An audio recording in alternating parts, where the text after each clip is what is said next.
So, Tim, what does Scott Morrison face when he gets to COP26, given Boris Johnson's 10-point plan?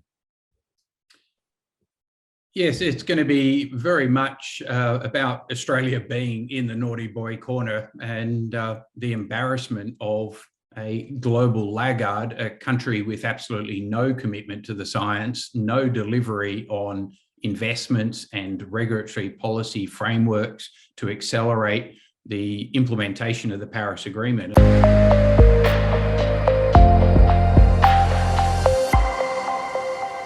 But I also think we can look at the rest of the world and the massive transformation we've seen in the last 6 to 9 months, where countries as diametrically opposed as China, America, Korea, and Japan, all taking massive global leadership, massive ratcheting up of efforts. And it is a global problem. We need a global solution, and everyone needs to do their fair share of the heavy lifting. Well, the general response from Canberra to that is that, oh, that's all theoretical and it's hyperbole and it's more politics than substance.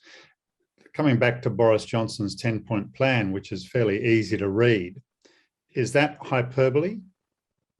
No, you look at take coal, for example, where England was the founder of the coal industry, and with the Industrial Revolution a couple of centuries ago, England is now on track to phase out the last coal-fired power plant. And we're talking about in the next year or two, the absolute collapse in use and reliance on coal-fired power generation in England has been nothing short of staggering. Look at England's offshore wind efforts. They are the largest developer of offshore wind in the world. They've done it commercially viable. They've taken a product that was very expensive a decade ago. They've deployed huge tens of billions of pounds of capital in this new technology. They've done it at a scale that's unprecedented, and it is now commercially viable. It's built energy security for England, for the UK. It has put England as a world leader on the map in terms of technology development and leveraging financial markets. And we now have countries as far from China and Vietnam and Japan now looking to adapt that technology at a massive scale. Well, the defenders of the Australian situation say it's all about coal because coal is so important to jobs and to our economy. What's your response to that, and what do you think the globe's response to that is going to be? At the end of the day, it's understandable why both sides of politics in Australia are somewhat bought and paid for by the fossil fuel industry. You look at Australia's exports, number 1 is iron ore, number 2 is LNG, number 3 is coking coal, number 5 now is thermal coal. So 3 of our top 5 exports are fossil fuels. We're one of the 3 largest fossil fuel exporters in the world. So the industry is very, very dominant, and that has meant we have regulatory and political capture in the Australian context. But that's the negative. That's why we're where we are. That's why we're in the dunce's corner when we go to COP26. That's why we're a climate laggard, and it's embarrassing to be Australian at the moment because of that.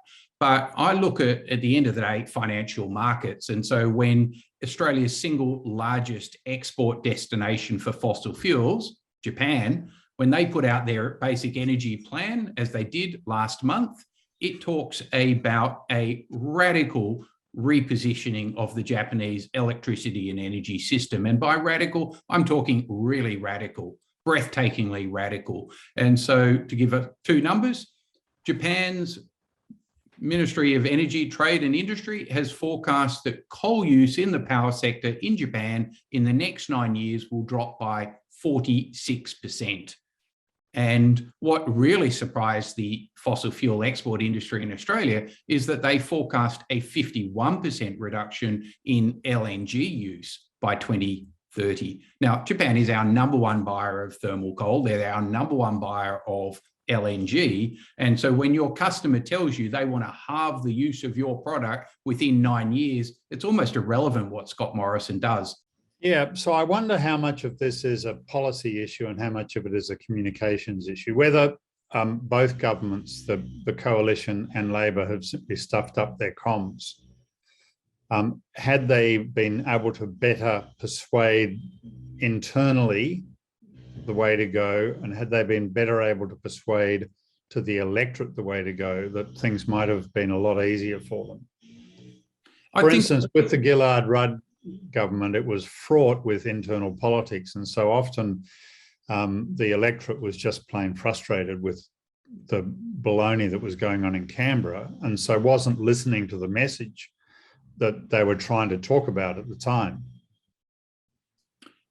That's true. And I think the National Party has been enormously destructive, but they've been very effective at marshalling and building fear. That fear of the job, this job insecurity that the LNP, again, has massively undermined job security in Australia. So, Tim, what is the opportunity for Australia? I think the opportunity is that Australia has hundreds of gigawatts of wind investment. That's hundreds of billions of dollars of investment. We have hundreds of gigawatts of solar at record low prices globally. That's hundreds of billions of dollars of investment. We then have to have you mean potentially? Potential investment across Australia. And I mean, we've got the lowest population density in the world. We've got the best wind and solar resources. And so we've got the opportunity. Now, aluminium, we've already demonstrated that. Aluminium is just congealed electricity. If we decarbonize the electricity system, then Tomago goes to being an exporter of green aluminium. That is an exporter of renewable energy plus a little bit of bauxite. And that is the value adding. That's how we actually move very low cost, world scale renewable energy into countries like Japan, Korea, and China. And so I see resource value adding as an enormous multi-$100 billion investment opportunity for increased value adding on our exports and high value employment for Australia. And that's what's going to change the political discussion, the dialogue. And when do you think that's going to happen then? Well, Fortescue's just delivered their results briefing 2 weeks ago, and they highlighted that they have spent $120 million in the last 12 months on this investment proposition, researching it out. They've also warned investors they're on track to spend $600 million in the next 12 months, and they are getting that underway. They've already employed 400 people so from a standing start 2 years ago. Now, I'm not a cheer squad for Fortescue at all. I don't own any shares in them, and there will be a huge amount of investment. But I think Twiggy Forrest understands the magnitude of the opportunity and the competitive advantage Australia has. And so they're moving at 1,000,000 miles an hour. So I think it will happen in the next couple of years. Tim Buckley, greatly appreciated. Thank you very much.